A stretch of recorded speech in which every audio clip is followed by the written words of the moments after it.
Hello everybody and welcome back to episode 3 of my video series in which we program an entire video game from scratch, beginning to end.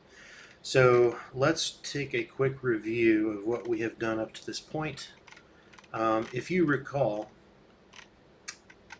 from the very end of the last episode, we got to this point where we tried to make a window and we're running and there's no window visible in our program.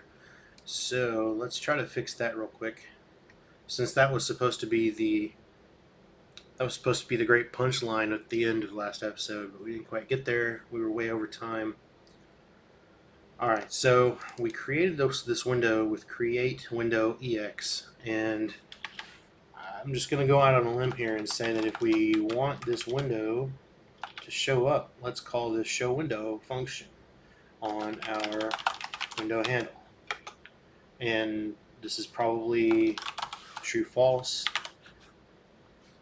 True if you want to show the window, and false if you want to hide the window. And now let's run it. Bingo, it works. Here's our window. This is our first Win32 application. We have our own window with our own window title, and there's absolutely nothing in here. And I'm going to close it. Now notice when I close it, it keeps running in the background, and that is an issue. So we're going to have to fix that. But for now, I'm just going to stop debugging. Also, I feel like this right here shouldn't, I feel like this function, the show window function, shouldn't really be necessary. So I'm going to comment that out, and I'm going to go back up here to create window EX. And I'm going to go over here to the style parameter. This WS underscore, that stands for window style. And I suppose we should go ahead and look up the documentation. Let me type create window EX here.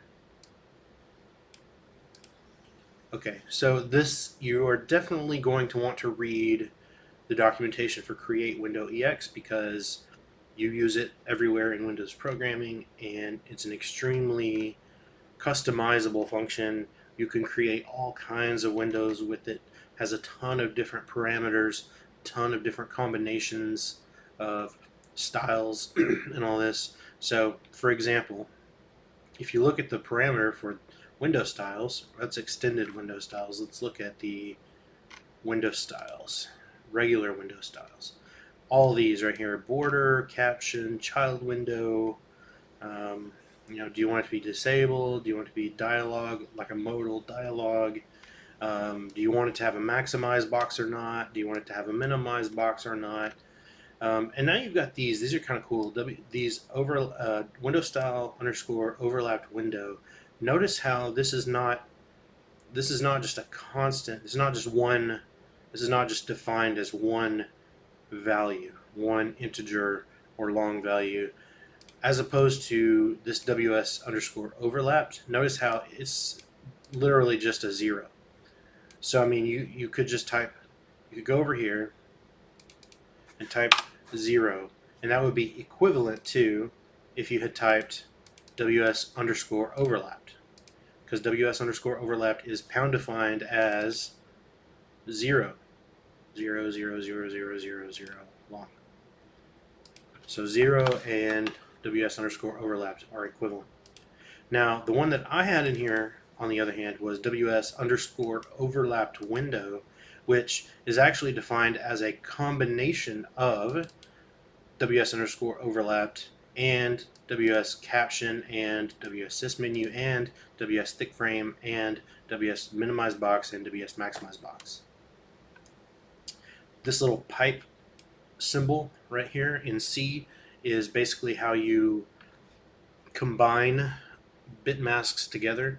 So for example, I'm just going to type that in there, and if I hover over it, you can see it's the same thing as you saw in the documentation, and it says it expands to all of these different values. And it basically combines them all together. It merges all of these separate window styles together to make what is the most common standard Windows style window.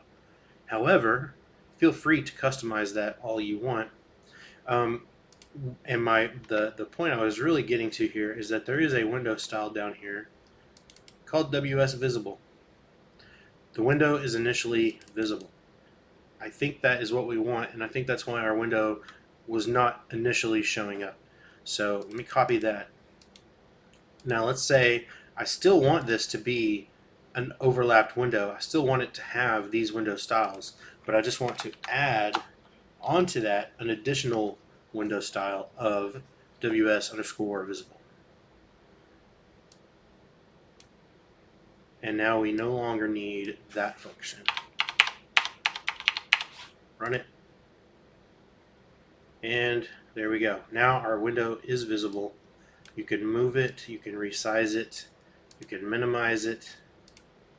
The only problem we have right now is that when I close it, it doesn't actually stop the program.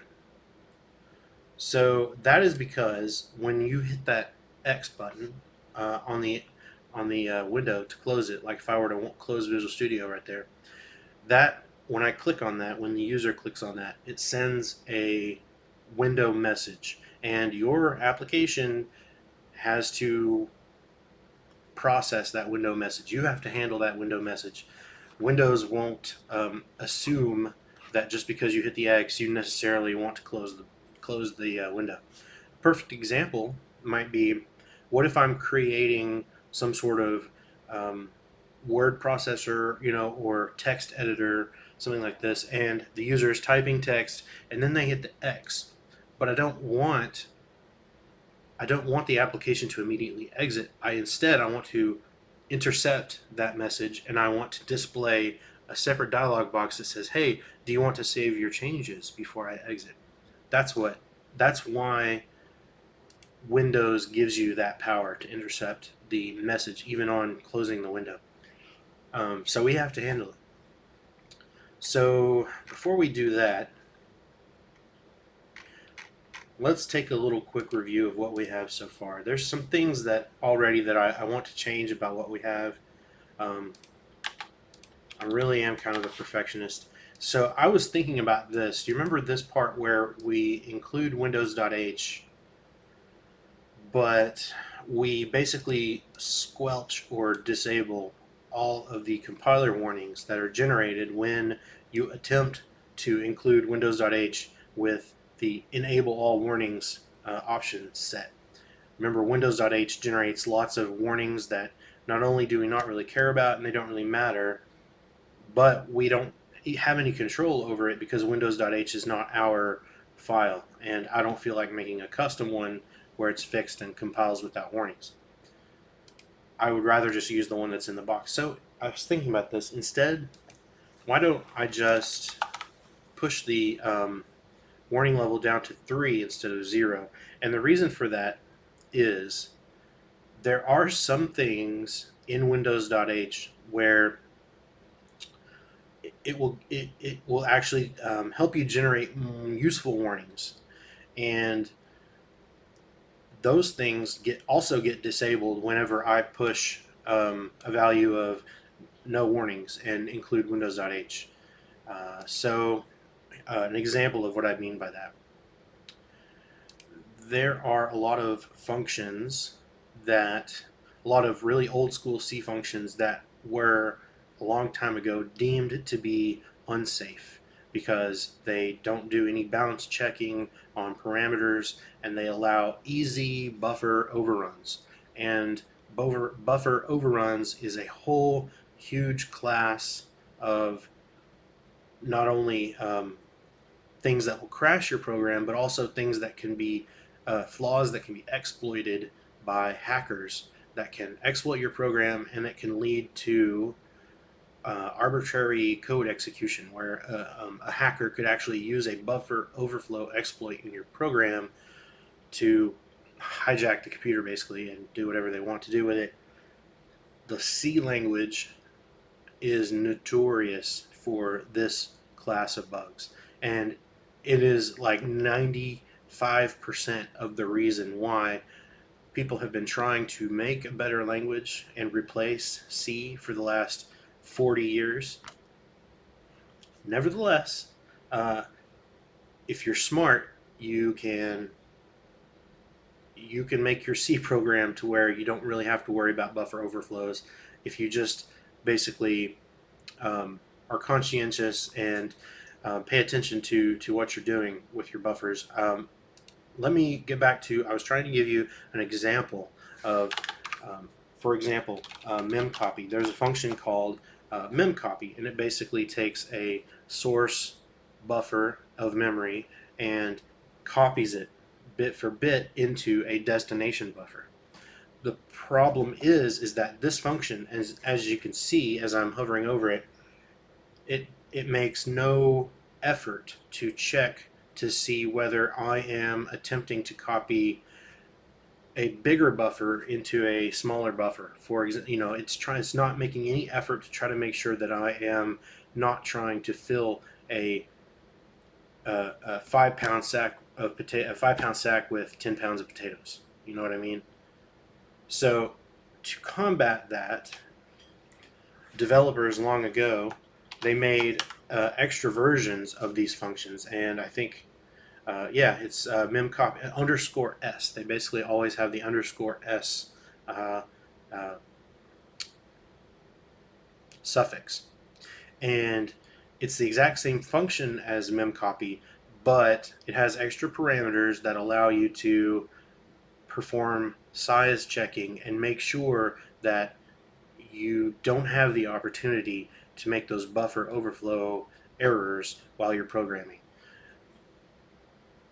If you use the quote-unquote unsafe version of Mem Copy, the compiler will generate a warning and say, Mem Copy has been deprecated, use Mem Copy _s instead. However, in my experience, that compiler warning only seems to be included when I include Windows.h with some warnings turned on. If I turn off all of the warnings here, then I won't get that error or warning about Mem Copy being deprecated.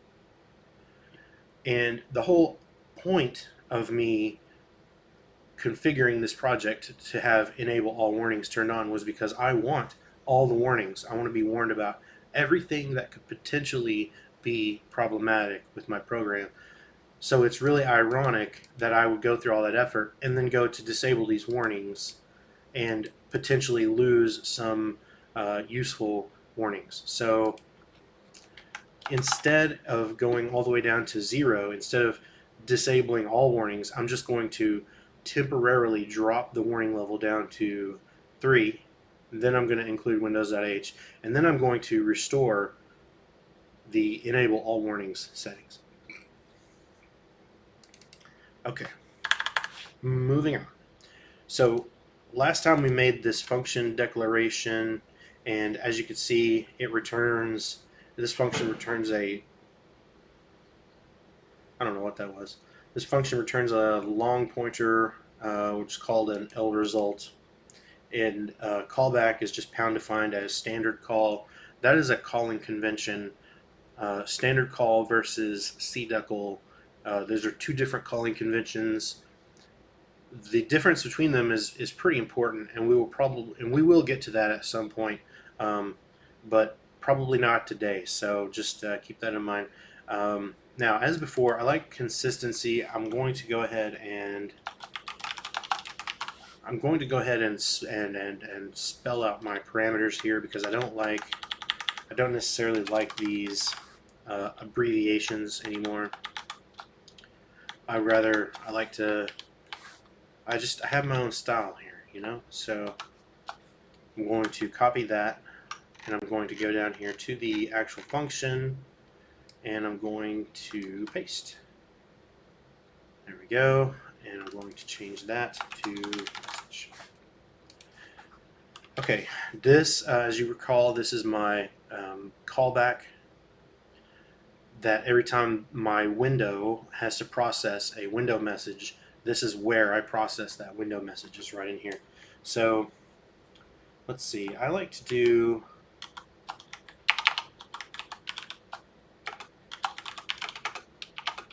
zero. I'm going to make a variable called result, and here's where I'm going with this is, remember I just copied this code off of someone else's web page, and I don't necessarily like it. And here's what I don't like about it. I personally prefer to only have one return in the entire function if I can help it. I think that it makes for cleaner code and easier to read code, easier to understand code. You can return at any point, just like this guy does. You can return from the function anytime you want to.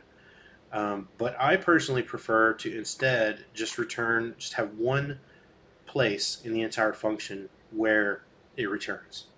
So what I'm going to, the idea behind this function is, I'm going to have a result code. I'm going to do all my processing within this this switch case block, and then I'm going to return my result at the very end. So what that means is I'm basically going to delete all of these, and right now I'm just going to have a default case only, which means every case is going to be the default.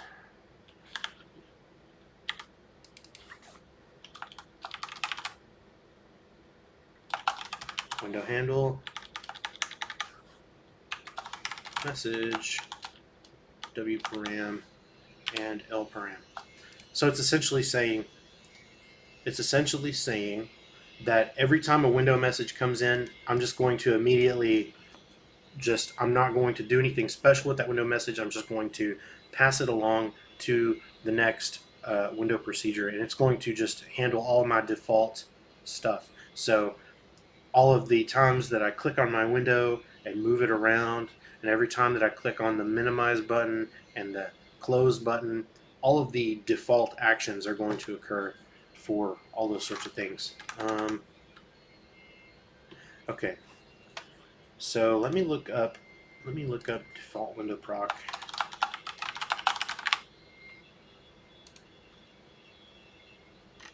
What does it return?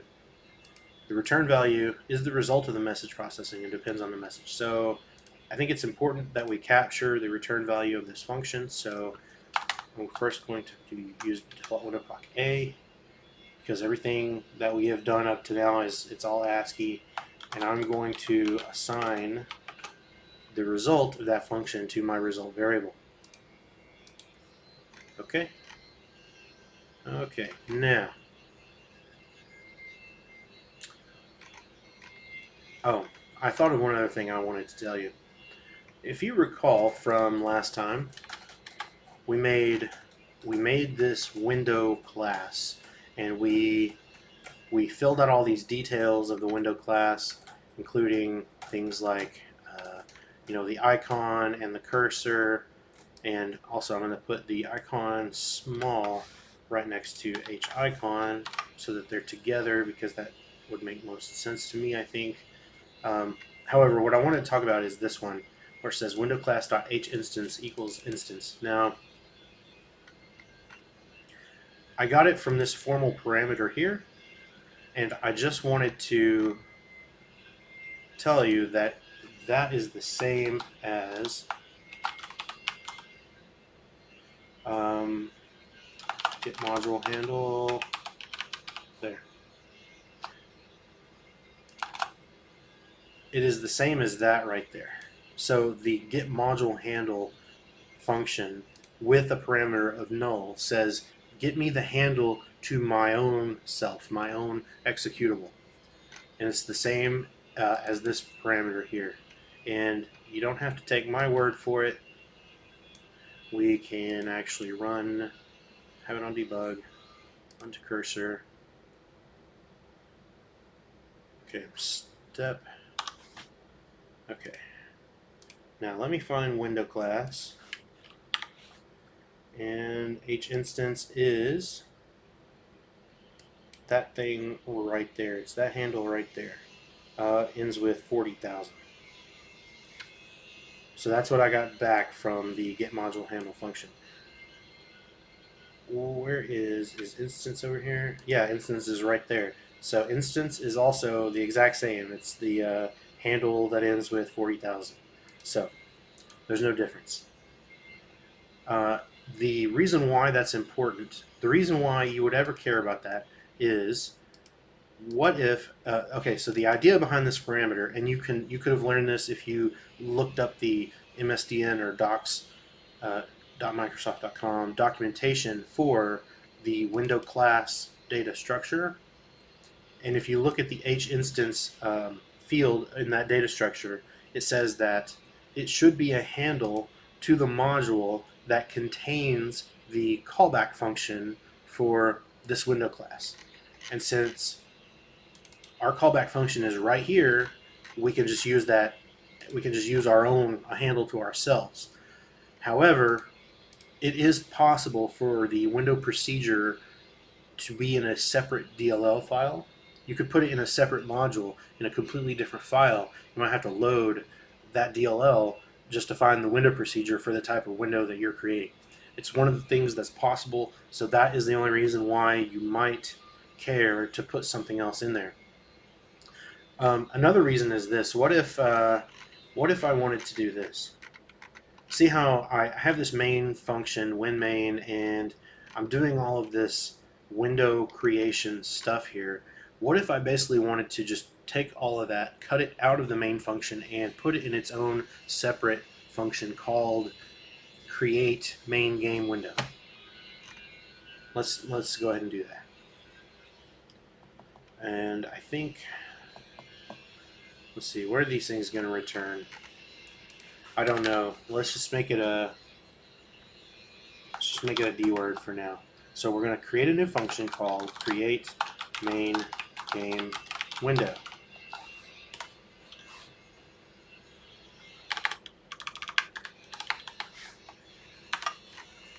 And again, I'm just declaring it up at the top so that I can put it down here, put the definition of the function way down here, and I'm going to do a D word result equals error success. That is an error code that is equivalent to 0, and it means nothing went wrong. There was no error. There we go. Now I'm going to go back up here. I'm going to take all of my window creation stuff, including the window class stuff and the creating of the window. I'm going to take all of that and I'm going to put it in here, right in between here. So the idea is, if I fail to register this window class, what I'm going to do is I'm going to make a label right down here called exit, and I'm going to go back up here and I'm going to say, if this fails, I'm going to do result equals get last error. I'm going to display the message box, and then I'm going to go to exit. So if registering the window class fails, then I'm going to record the last error. I'm going to save it to the result variable. I'm going to display this message box, and then I'm going to jump using a goto statement. I'm going to jump to the very end and return that result that I just got. And do the same thing.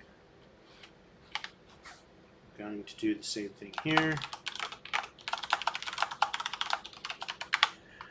And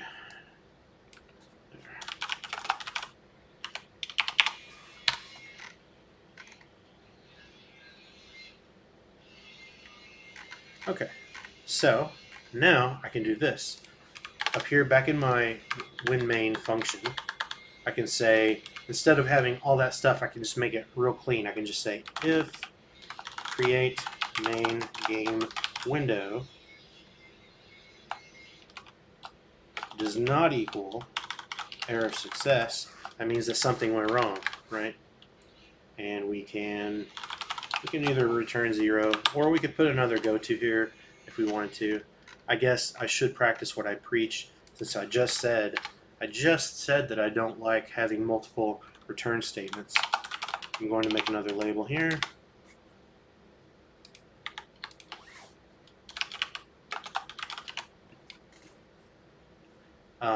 Yeah, so I mean, you could do it also just all sorts of different ways. I just like the consistency. However, there is one other thing I wanted to show you. What if what I just told you about? Remember how this used to be instance? Well, whenever this was up here in my WinMain function, the instance variable was in scope, so I could use it. But now that I have moved all of that stuff into a separate function, instance is not in here. And so that's why there's a red squiggly error mark underneath it, because instance is undefined here. I don't have what it I don't know what instance is down here. So I could use the get module handle function trick like I just showed you. What I could also do is, what if we did this? Handle instance, and then handle instance, and finally going to pass in an instance. And let's go ahead and compile that and see what happens. Build succeeded. Everything runs perfectly fine. No errors. Here's my window. Alright, go ahead and close it.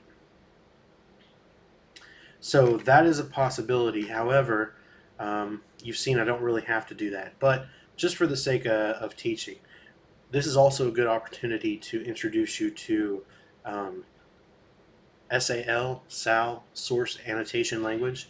It's something that I always like to use, and it is this right here.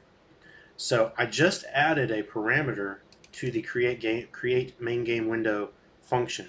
However, I would like for the compiler to be sure at compile time whether the parameter is supposed to go, is it supposed to be an input parameter? Is it supposed to be an output parameter? Is it supposed to be a kind of parameter that's both, where I give the function a buffer, that other function fills in the buffer and then gives it back to me?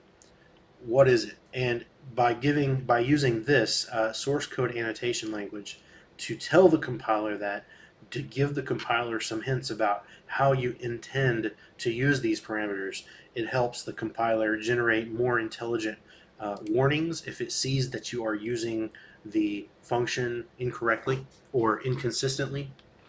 So I always like to use that. And so let's go ahead and make it consistent. Go down here to my definition. And with that, I'm just telling the compiler that I intend for this to be an input variable. I intend for instance to be an input variable. So just let that run, and yeah, it works fine. So let's go ahead and add that to. Let's go ahead and add that to my other function. All of these are input parameters. Other examples would be like out, if this is designed to be an output parameter. There's also an in-out if it's both. I don't know, it doesn't know what that is. I'm probably just doing it wrong. Maybe it's without, maybe it's a lowercase o. There it is, it's a lowercase o. But anyway, let's keep it as an input variable. Now, you can actually, on functions like this that Windows already has defined, I bet you could find, I bet the SAL, the source annotation language, is already documented somewhere. Maybe not here.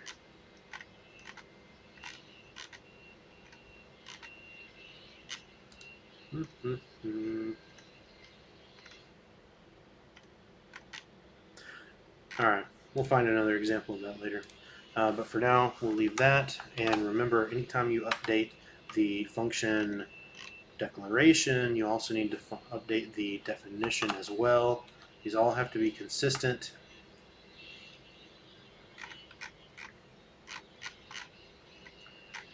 Okay. Now, back to my create main game window function. Thing is we don't need that. So I'm just going to write void in there, meaning don't pass it anything. Create main game window. You don't really need to pass it anything. And in place of the instance variable, get module handle a with a null parameter. Okay. Alright. What else? Okay. The next thing that I don't like about this is if you look right over here, you'll notice that Visual Studio gives you a nice little drop-down menu of functions that you can jump to. And notice how everything is duplicated. I can jump to create main game window declaration. I can jump to create main game window definition. I can jump to main game window proc declaration, main game window proc definition. I don't like that. I think it looks cluttered. I would rather not have these appear as though they were duplicated. I would rather just have one. I would rather just have each one of these functions show up just once in this drop-down menu. So what I think I'm going to do at this point, and this is another pretty important concept, is I'm going to create a header file.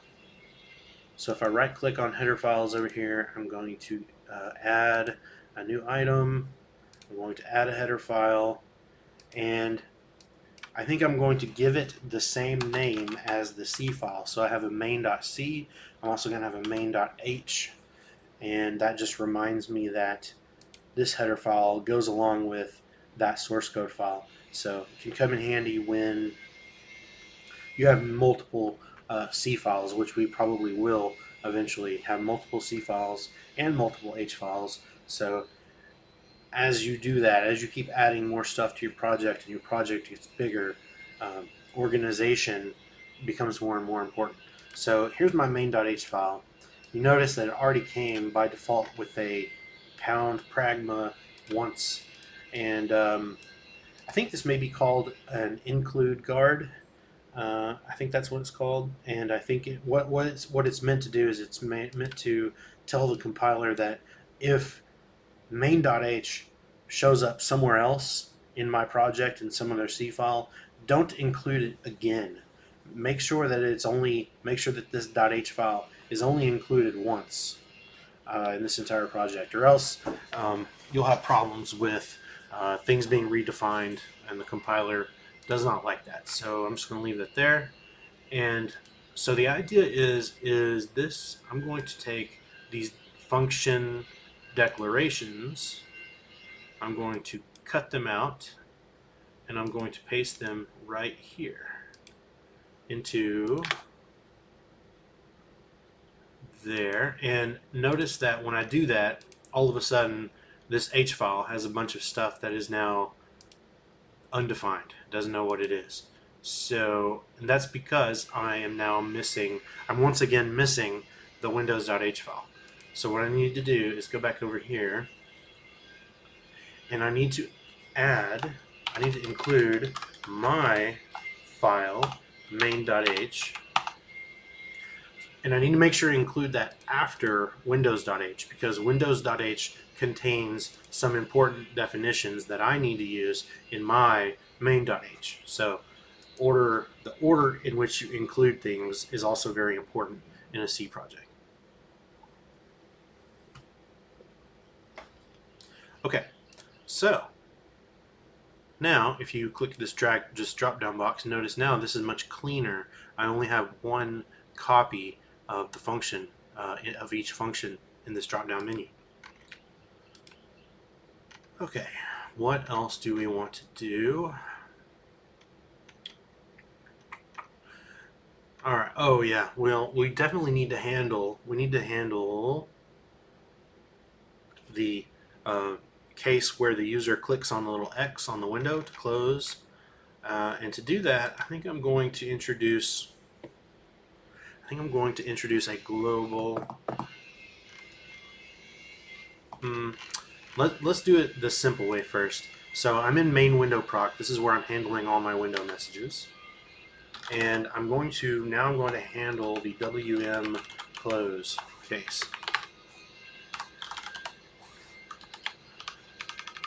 Now every time you handle a new type of window message, you kind of need to go double check the documentation, because it might tell you that you need to return something differently if you're handling a different kind of window message. So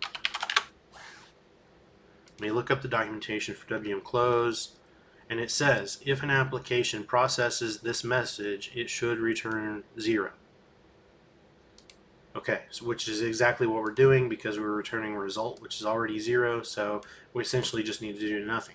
So in the WM close window message, which again is the window message that occurs when the user clicks on the X button on my window, I am going to call the post quit message function. And now if I call the post quit message function within here, what I believe that will do is I believe that will put another window message into the queue of my own window that is 0. And if you recall my message loop up here, it will run forever unless get message A returns a 0. So this should allow the message pump to finally end, which in turn will end the entire program. So now I believe my X button will work when I close the window. So let me get some errors and fix these. So there's another one in get window hand. In create window EX is also another place where I use the instance variable, and I can do get module handle null instead.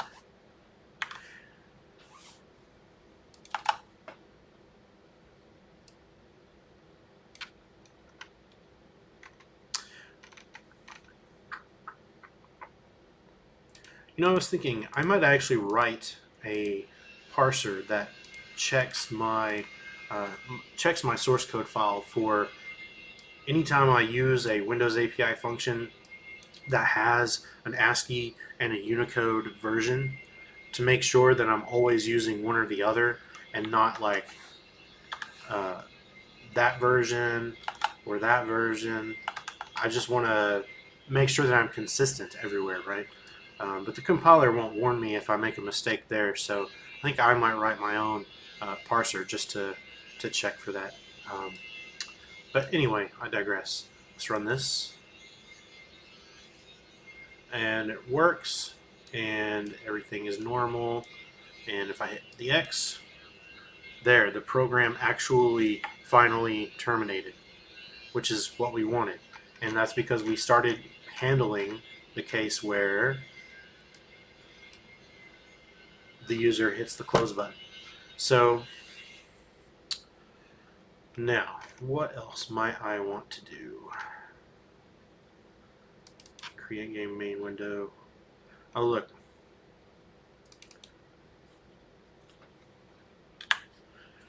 I didn't update that.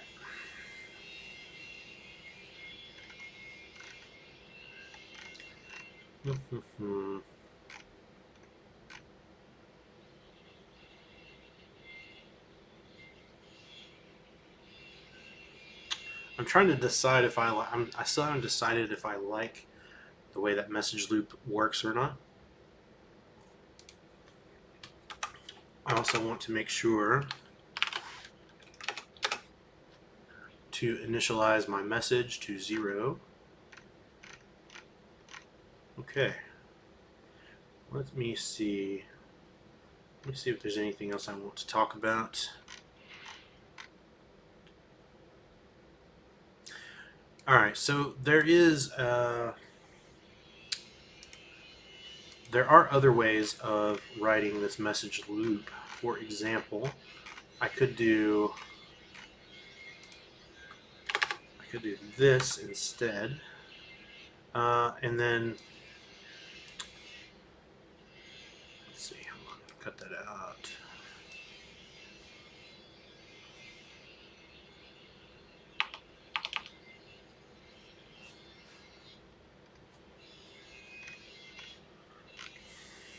No, I don't want to talk about that right now.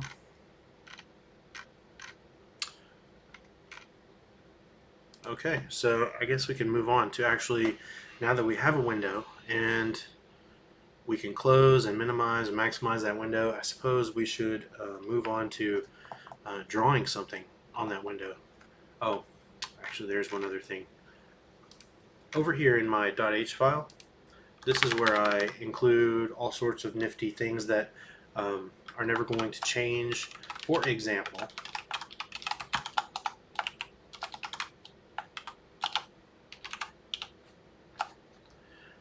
not include, sorry, I meant pound define. So let's say I wanted to define this game name as game B, which I don't know what our game is going to be called yet, so let's call it game B. The reason why I do this is because there may be several places throughout this program where I reference the name of the video game, and if the name of the video game changes, I don't want to necessarily have to go back here through 10,000 or 50,000 lines of code and update every time I referenced the name of the video game. So, for example, I did it right here. The name of our window class contains the name of our game, game B. So instead of doing that, what I could do is I could just say window class, and then over here I could use our pound defined game name, which is game underscore B, and then it will just concatenate those two strings together. So the whole thing will be game underscore B underscore window class, and that's the name of our window class. And if I ever want to change the name of the game, I can just do it once right there, and it will update everywhere else here that I may have referenced it. So I may want to reference it in the window title, for example. I may want to reference it in, I'll show you where else I will want to reference it. Something that I like to do when I'm making programs like this is I want to make sure that only a single instance of my program can run at once. And let me show you what I mean. Is, let's say I have this, and let's pretend like this is a video game where my video game is going to run. But let's say I only want one copy of this video game to run on the user's computer at a time. I don't want him to be able to have multiple copies of the game up on the screen side by side. Let's just pretend like that's not something that I want. So there is an easy trick to make that happen, and I will show it to you. Yeah, so if I were to go over here, find my game, launch it again, I can do that. I can have one copy of the game here, one copy of the game here, I can have another copy of the game over here, and you know, that's fine if you're making a game like Minesweeper, but I'm kind of making a game here where I want it to take up the entire screen, and I don't want the user's attention divided amongst multiple instances of the game. Basically, I'm trying to emulate a old school console experience, where a console like a Nintendo or a Super Nintendo, they didn't have multitasking operating systems on them where you could have multiple instances of programs running at the same time. No, you just had one game that was running, and that was the only thing running on the system. I'm basically just trying to emulate that experience. So let's go ahead and do that. Let me see. To do that, I'm going to declare a new function, and I'm going to call it game is already running, and it's not going to take any arguments. And if you'll notice, this returns a Boolean, which is a true or false value. Windows, in the windows.h header file, this all capital green bool data type is typed deft as an int. An int is an integer, which I think we've already been over. An integer on modern day computers are 32 bits. You don't need 32 bits to represent either a 0 or a 1, but that's what it is. So let's go. Could I make this an int instead of a bool? Of course I could. The only reason that I write bool here is to show my intent, that I intend for this function to return true or false. Not necessarily, it's not going to return a meaningful error code. It's just going to return false, which is 0, or true, which is any value that is not 0. Alright, so let's, now that we've declared the function, we can define it down here. Okay, and first thing we're going to do is we are going to create a handle called Mutex. And we are going to initialize that to nothing. Next, we are going to do mutex equals create mutex a. We don't need security attributes. We am going to use game name, which is our pound defined game name. And we're going to game name Mutex, I guess. Doesn't really matter. You can name it whatever you want. The idea here is that we are asking Windows to create for us what is called a global mutex. A mutex is it's basically a piece of data that is used, a piece of memory, I should say, that is used to gate access to resources. And here's what I mean by that.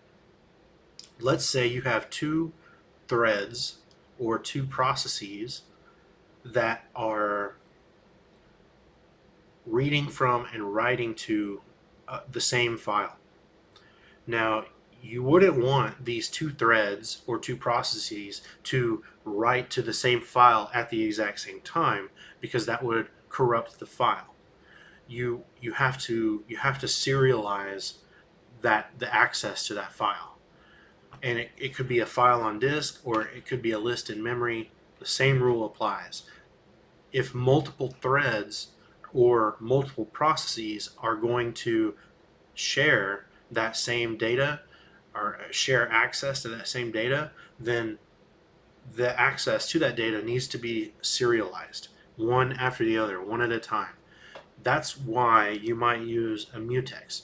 You can say, as long as I have the mutex, I am the only one who can write to this file. Once I give up the mutex, then another thread or another process can grab it, and then they can write to the file. It's just like when you sit in a circle and you have the seashell, and only I can speak because if I'm holding the seashell. If you want your turn to speak, you have to wait until I give you the seashell. That's what the mutex is for. Alright, so let's see. What else am I doing here?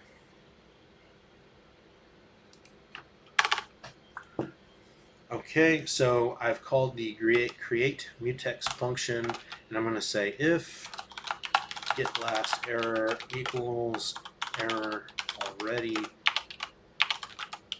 exists, then I want you to return true. Otherwise, I want you to not do that. Otherwise, I want you to Visual Studio, come on now. I want you to return false. Alright. Oh, I'm missing a parameter, aren't I? Yeah, initial owner, no. There we go. Okay, so the idea here is that I am going to attempt to create this mutex. If the function tells me that that mutex has already been created, then that means the user must have already launched another instance of this process, which is what I don't want. So I'm going to go back up here to my WinMain, and before I do anything else, I'm going to say if game is already running equals true.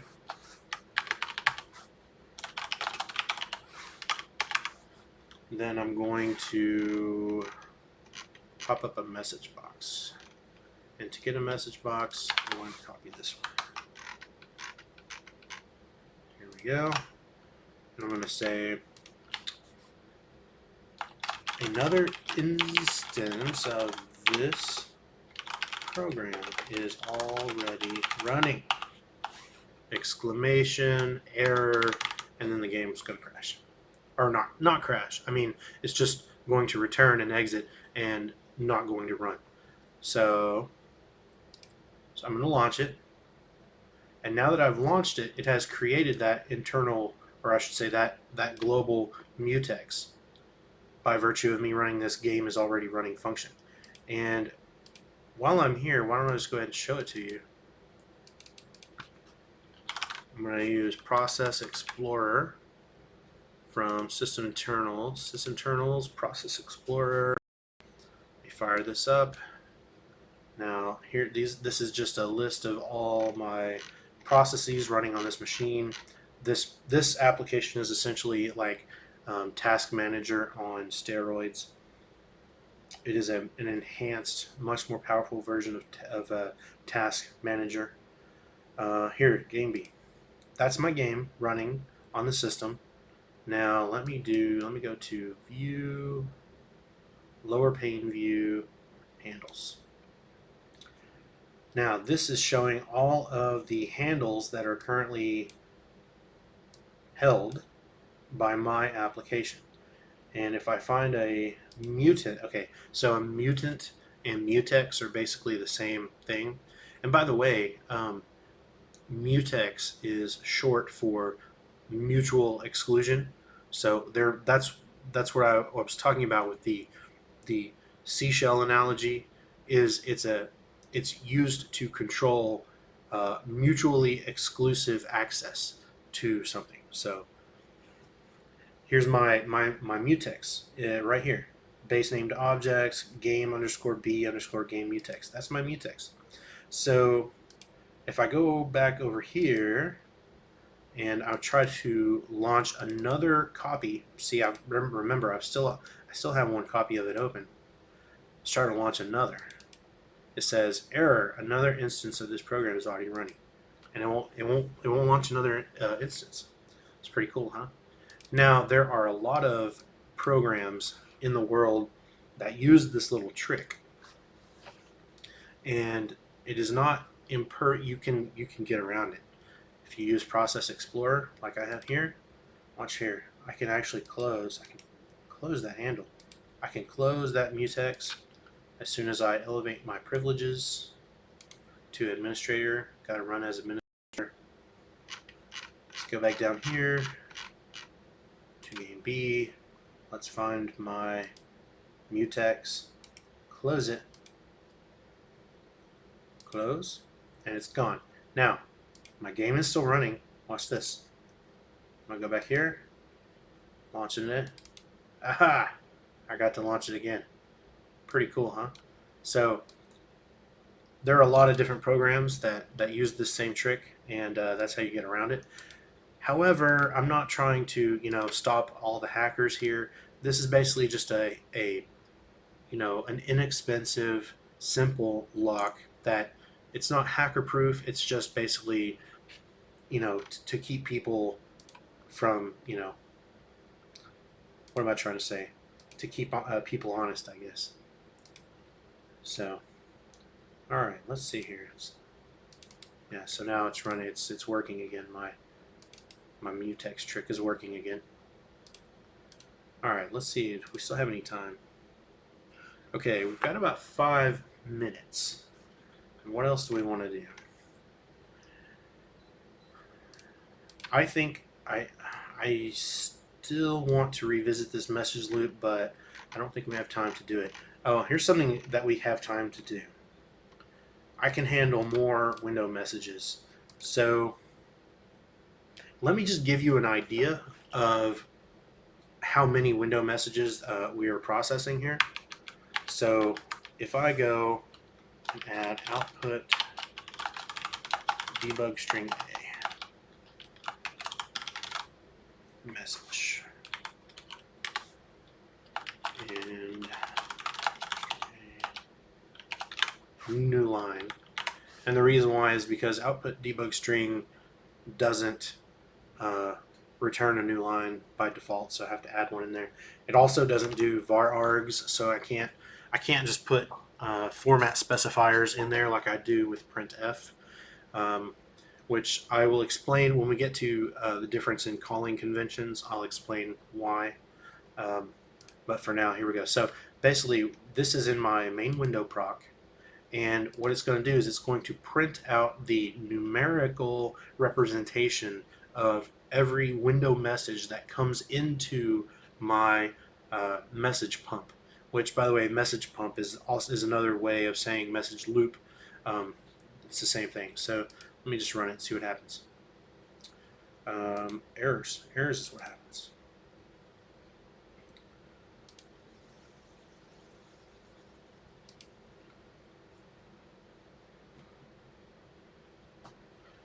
Hold on, let me fix this instance. Let me fix all my warnings. Warm parameter instance. All right, I think it wants. This is it wants a uint. No, it wants a pointer to a string, doesn't it?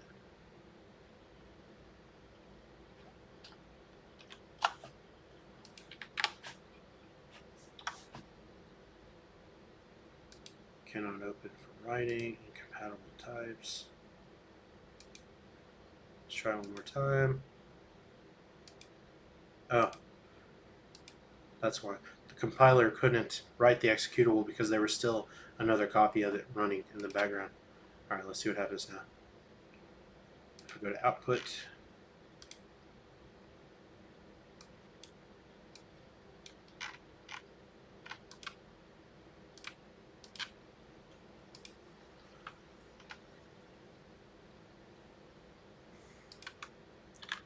no.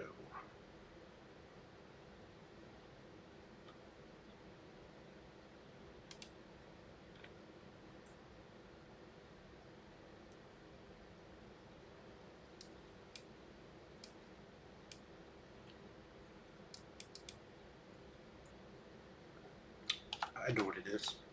It's because you can't put any code here. That was my stupid fault. You cannot put any code inside of a switch block that does not reside inside of one of the cases. This right here is no man's land. You can't put any code right there. So I'm gonna put it outside there. Okay, so now we're definitely getting some output. It's garbled though.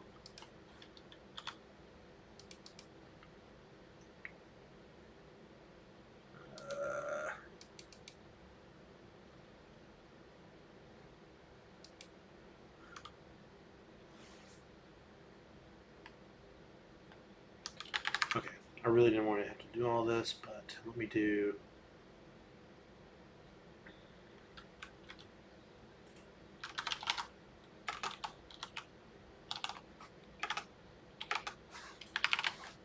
I'm going to make an array of characters. I'm going to make a string buffer to hold the let's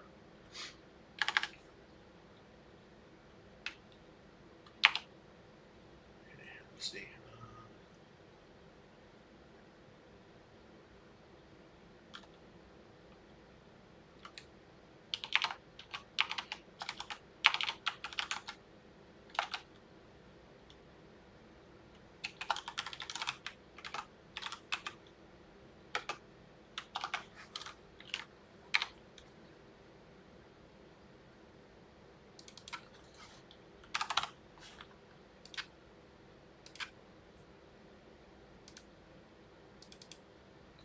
Okay, so this is a good example of where what I'm trying to do is I'm trying to make a buffer, and this is a really dumb exercise because I'm just trying to prove a point where I'm creating a buffer of 12 characters.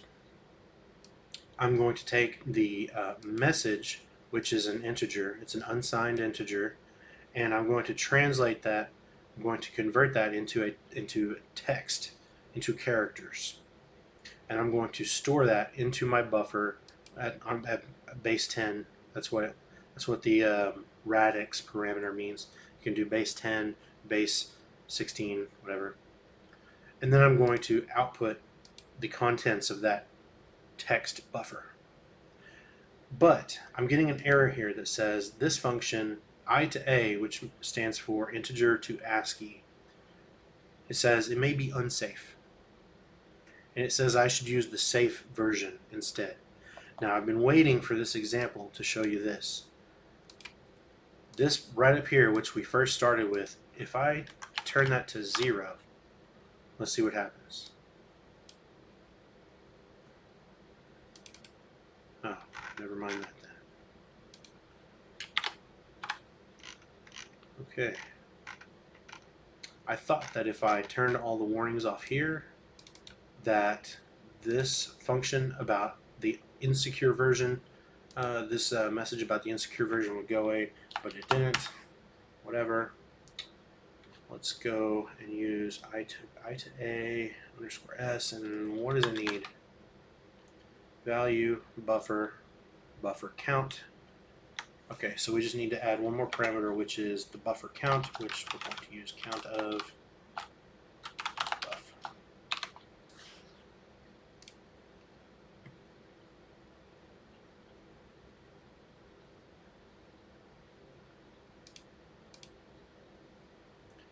All right, let's run and see what happens. Finally. Okay. So as you can see all these numbers scrolling down here, every one of those is a window message. And as you can see, everything I do to this window creates a window message. Even just moving my mouse over the window generates a constant stream of window messages. Whenever I click, it generates a different type of window message. Whenever I click the minimize button, it generates a different type of window message. Whenever I click the X, it generates a different type of window message. So all of this nonsense was simply to show you that one little concept, which we don't even need.